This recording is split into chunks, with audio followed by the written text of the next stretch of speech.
On this video, I would like to continue in the Sermon on the Mount by reading the Greek text with grammar and then doing a Hebrew translation of it with grammar as well as a brief commentary. Actually, I'll be using Delitzsch's Hebrew translation of the Greek, which is public domain, and we'll be looking at the grammar in both. I do this because, first of all, I enjoy grammar. And secondly, I think to see how the writer, how Matthew, I believe, would have written the text in Greek, but with a Hebrew background. So we'll be looking at each word, reading it in Greek, translating it, then looking at the grammar, verse by verse, followed then by the Hebrew, doing the same. So we begin. We're now at where Jesus is talking about adultery and even looking upon a woman with wrong thoughts causes one to commit adultery in the heart, he will say. Notice it reads, Ekusate chaterethe umoikuses. You have heard that it was said, you shall not commit adultery. Notice ekusate is from akuo. It's the aorist imperative, second masculine singular from akuo, that erethe, that it was said. This is from lego.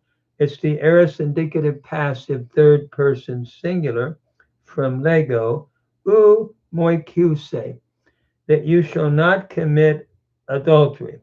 From moikuo, future indicative active second person singular.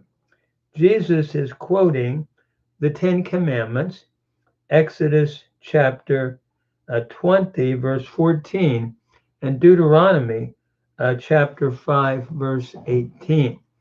And it is interesting, the Hebrew translation of Delitzsch reads, Shamartim ki ne'amar lekad monim lo tin af.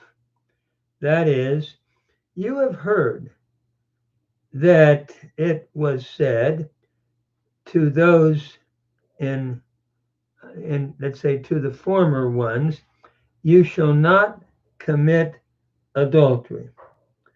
Notice here in this rendering, we have a shamartim, a cow perfect second masculine plural from shama, that it was said.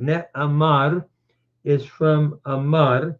It's the cow, it's the nifal, that it was said, perfect, third masculine singular from amar.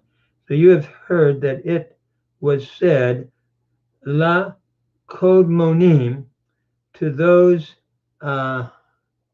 we could say, to those formerly, to the former ones, lo ten af, you shall not commit adultery. Lo ten af, following the negative particle, we have na'af. It's the cow imperfect, second masculine singular from na'af. So Delitzsch's translation goes very close to the Greek. But then Jesus goes on in the next verse, verse 28. Ego de lego humin, chate pascha blepon, gunaika prasta epithumesai, autain ede emoikusen autain. ente cardia al tu.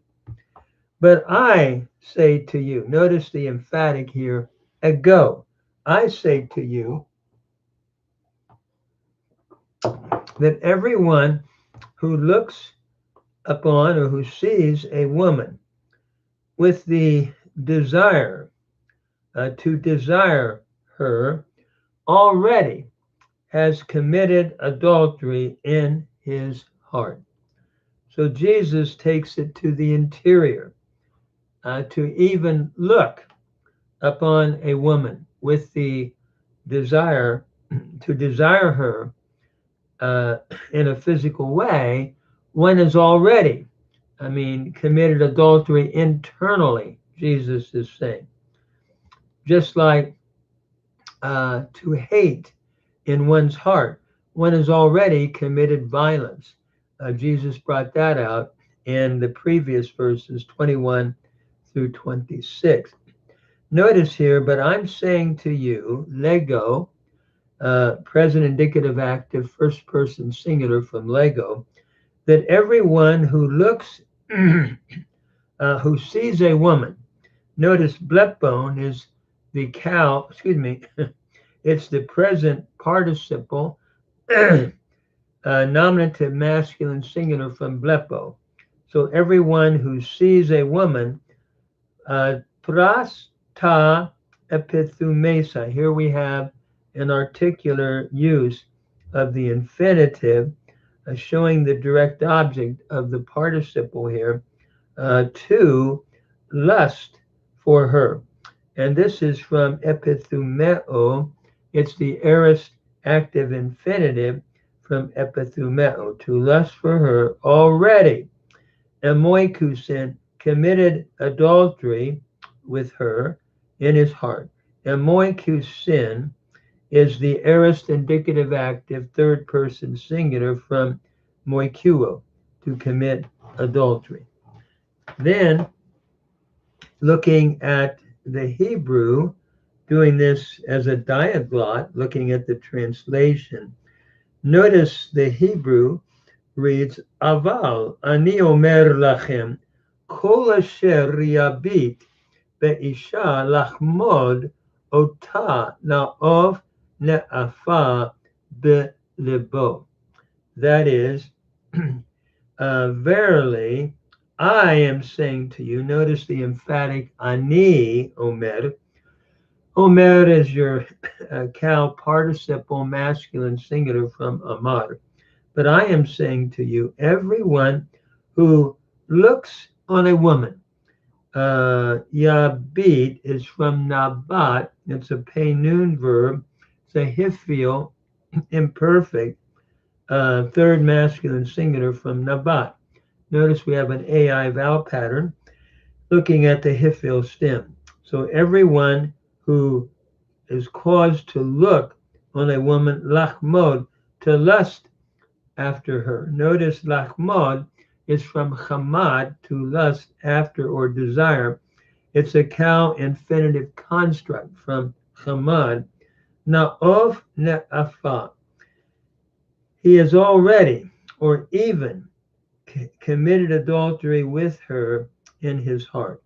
Notice na'ov is a cow infinitive absolute, and na'afa is the cow perfect third masculine singular from na'af, followed by the suffix a, a third feminine singular suffix. So he has even then committed adultery in his heart. So Jesus, as we look at this text, is bringing it into the interior, that one, even to look in a lustful way, one commits adultery.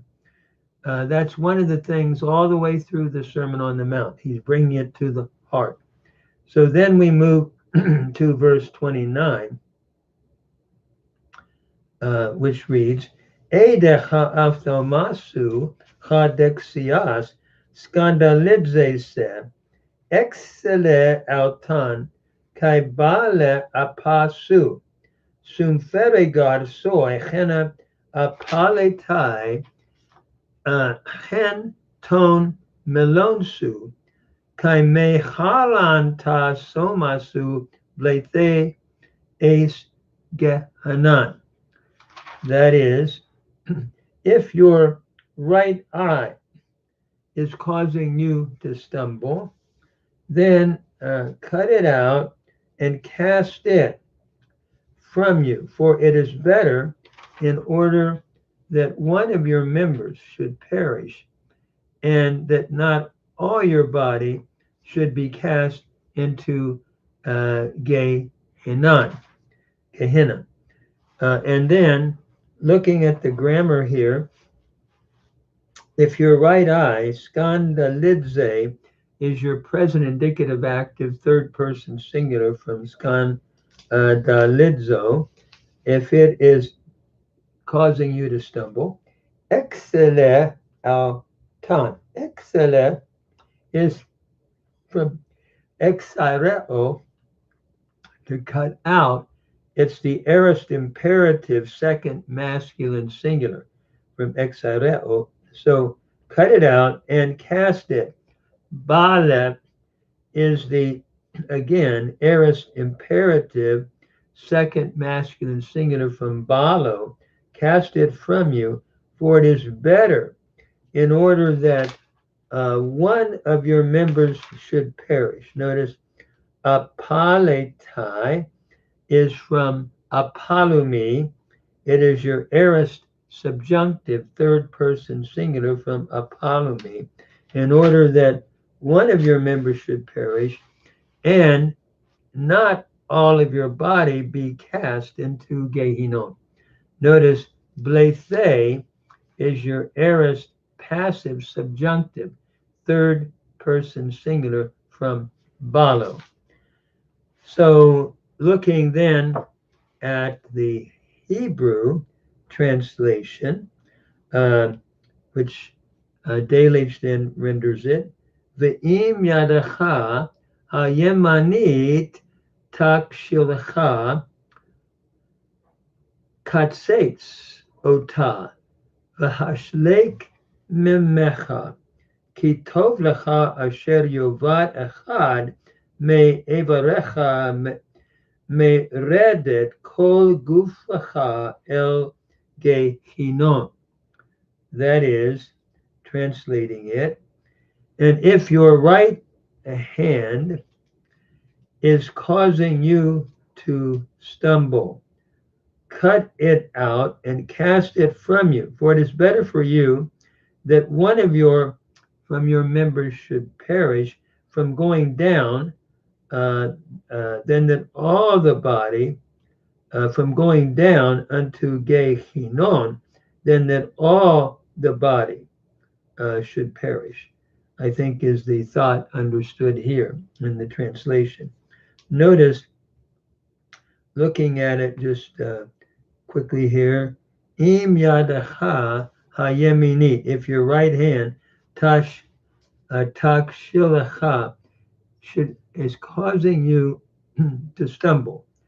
Notice the root is kashal, to stumble. Here it is read as a hifil, imperfect, second masculine singular from kashal. Notice the AI thematic vowel pattern, giving it away as a hifil, followed by ha, the pronominal suffix, second masculine singular. So if your right hand causes you to stumble, katsetz ota, that is, cut it and cast it from you. Notice katsetz is from katsatz, to cut. And here we have a PL imperative, second masculine singular from katsatz. So cut it, v'hashlek mimecha, and cast it from you. Notice shalach means to cast away. And here we have a hifil imperative following the conjunction, second masculine singular, with the hey here in the AE vowel pattern or the Pathak and the Seri vowel pattern. So cast it from you, for it is better for you that one from your members should perish.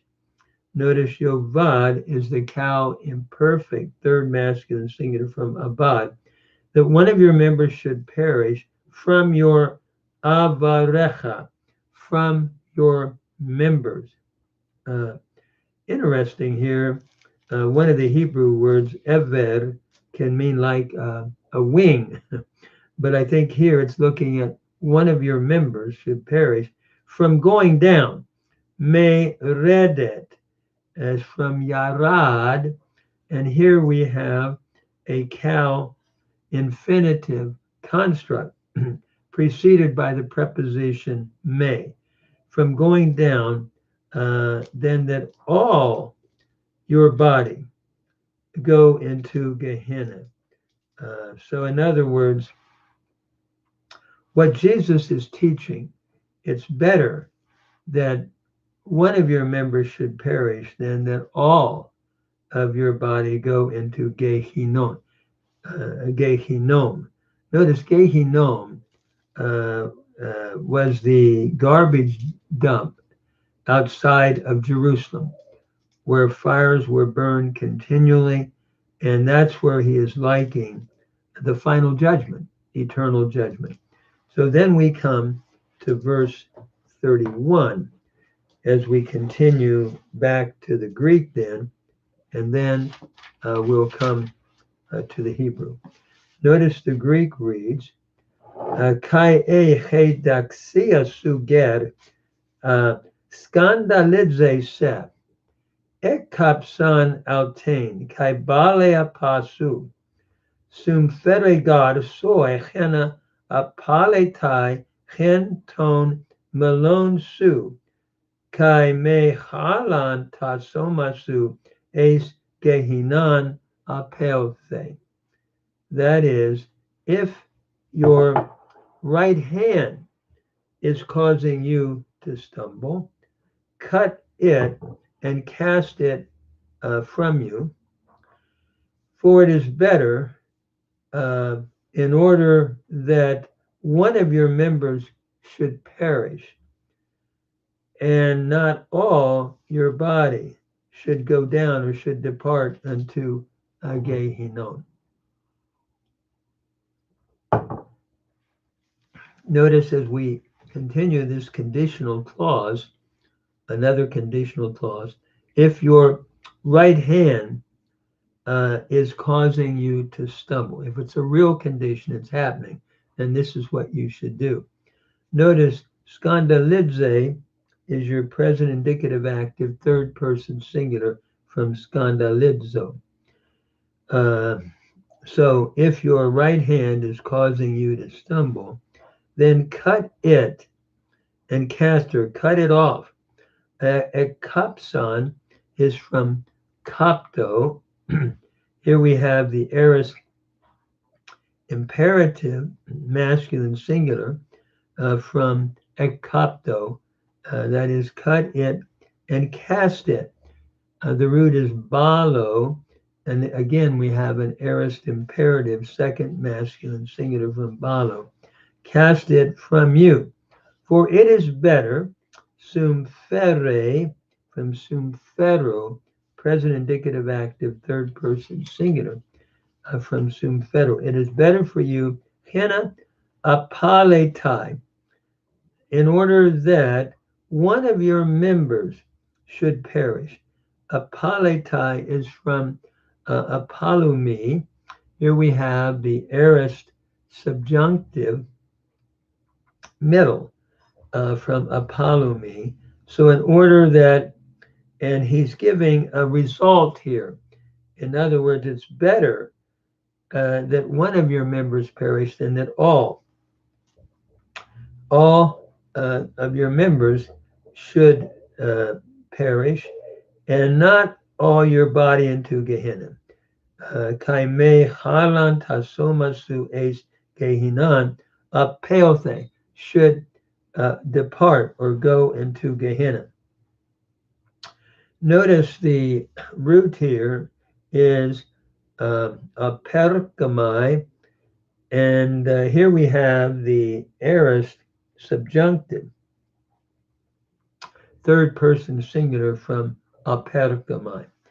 So again, Jesus is saying it's better to get rid of your right hand or your eye, your right eye, and rather than going into Gehenna uh, with all of your members. So he's saying, remove whatever it is. And by the way, Jesus is not talking about literally plucking out the eye or cutting off the hand. He's using exaggeration to drive home a point. And that point is whatever it is that's causing you to stumble and to lust in a wrong way, then cut it from you. Don't let it continue. That's all he's saying. He's not talking about maiming one's body in any way. So he's using hyperbole, or exaggeration. Hyperbole, I guess, is the word I'm thinking of, or exaggeration. So then we go to the Hebrew, and it reads, Ve'im yadacha hayeminit takshilecha katsetzota v'hashlek mimecha ki tov lecha asher yovad achad me'evarecha meredet kol gufacha el gehinom. Notice he says, and if your right hand is causing you to stumble. Notice the root here in the Delitzsch rendition of the Greek in the Hebrew is kashal, to stumble.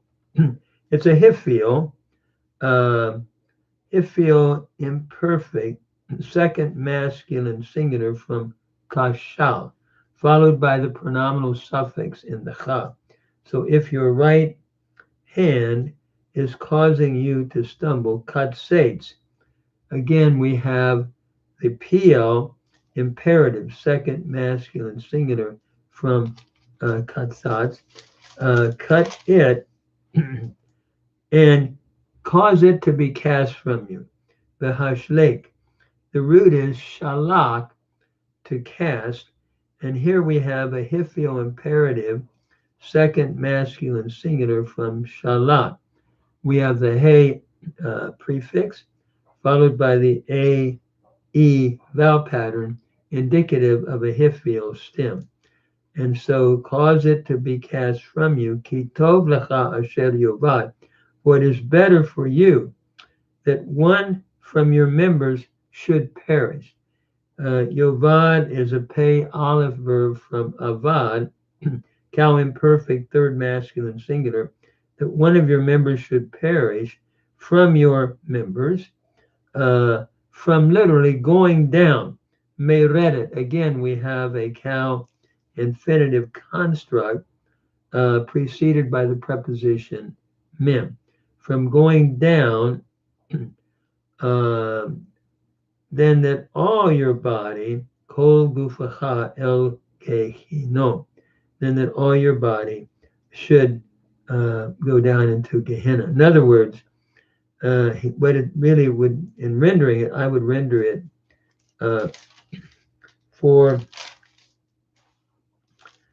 concerning, for if your right hand shall cause you to stumble, cut it and cast it from you. For it is better for you that one from your members should perish from going down.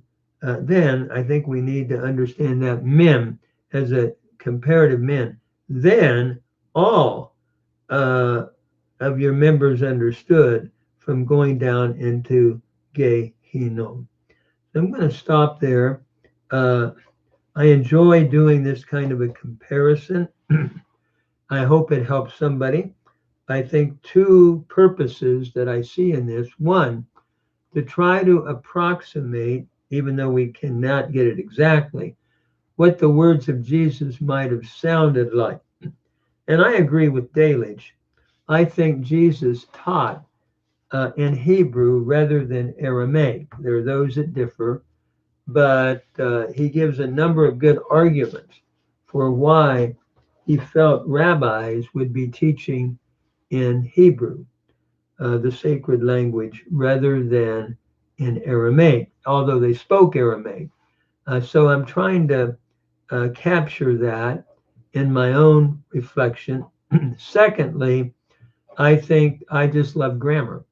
And I think grammar is important to understand language. And hopefully, by tracking the Greek, Hebrew grammar along with the Greek, it will help people in their Greek and Hebrew studies as they go to the Hebrew Bible as well.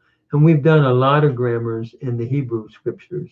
So the other purpose I have, I want to hear Christ. I want to hear what he teaches and how it might have sounded, even though I don't think we can prove it 100%, how he might have sounded in when he first taught. So again, I hope this is helpful, and thank you for listening. If you should listen to the video, I would encourage you to have possibly a Delitzsch open. You can find that on Google Books, and also a Greek New Testament. Thank you so much.